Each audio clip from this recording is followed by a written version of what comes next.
कि prime minister है Thailand में। No doubt Thailand is a beautiful place, अच्छी जगह है।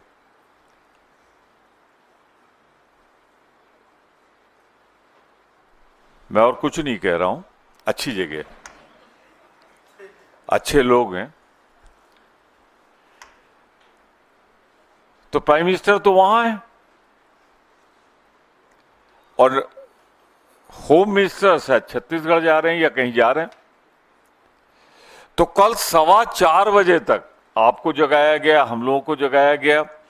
हमारे एलओपी ऑन रिकॉर्ड हैं कि भाई इस पे मणिपुर बहुत महत्वपूर्ण जगह है, जहां पिछले सालों से, कई दिनों से अनप्रेसिडेंटेड वायलेंस है।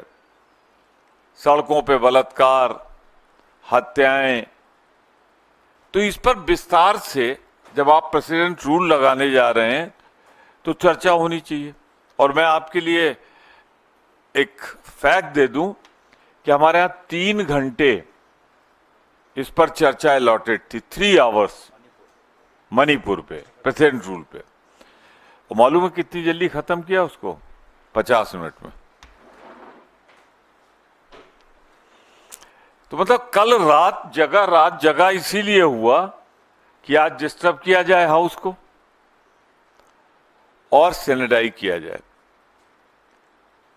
तो वही जो मैंने कहा कि भारतीय जनता पार्टी के अंदर तानाशाही का डीएनए, फासिज्म का डीएनए समा गया है और वो लगातार लोकतंत्र की हत्या कर रहे हैं। नंबर 1। अब नंबर 2 पे आइए। आप बताएंगे विस्तार से, मैं भी जितना मेरा अनुभव है कि जहां 2 हाउसेज होते हैं, वहां एक हाउस में दूसरे हाउस की रूल है, तो ट्रेडिशन ही नहीं है, रूल है। ये रूल है जो मैं कोट कर रहा हूं। वहां के सदस्यों का जिक्र नहीं होता, उनके बारे में कोई आरोप नहीं लगता, खास तौर से क्योंकि वो वहां उपस्थित नहीं होते हैं अपने को डिफेंड करने के लिए, अपनी बात कहने के लिए। तो इसलिए ये रूल है। पर एक आजकल नए बेरोजगार हैं। अब गलती नड्डा साहब की, उसमें हम लोग क्या करें? अब हिमाचल से एक ही मंत्री हो सकता था शायद। तो अनुराग ठाकुर आजकल बेरोजगार है,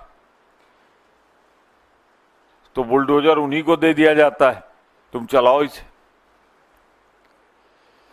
जिस तरह जो मैं कहूंगा हिंदुस्तान की पॉलिटिक्स में सीनियर मोस्ट एलओपी राज्यसभा और हमारे कांग्रेस प्रेसिडेंट मल्लिकार्जुन खड़गे पे जो बेबुनियाद, झूठे, आधारहीन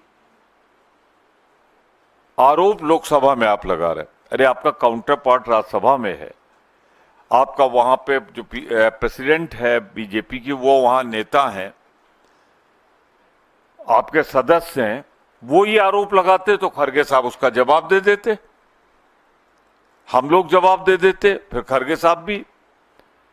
मैं तो बधाई दूंगा अपनी कांग्रेस लोकसभा में लीडर को, डिप्टी लीडर को और मेंबर्स को कि उन लोगों ने रूल्स के हिसाब से प्रतिवाद किया और आखिर में उसे कार्रवाई से निकालना पड़ा।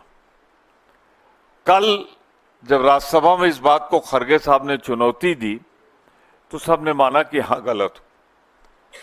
तो नंबर 2 ये नया ट्रेडिशन, और इसमें एक चीज और जोड़ देता हूं, सोनिया जी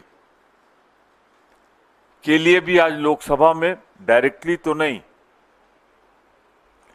उन्होंने अपनी पार्लियामेंट्री पार्टी की मीटिंग में क्या कहा गया इसका जिक्र हुआ।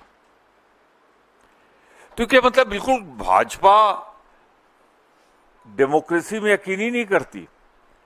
मानो ट्रेडिशन ना फॉलो करो पर रूल्स तो फॉलो करो।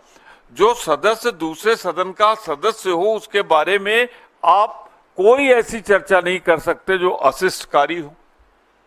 आलोचनात्मक हो, सोनिया जी के बारे में आज हुआ, हम दोनों को कंडेम करते कि गलत।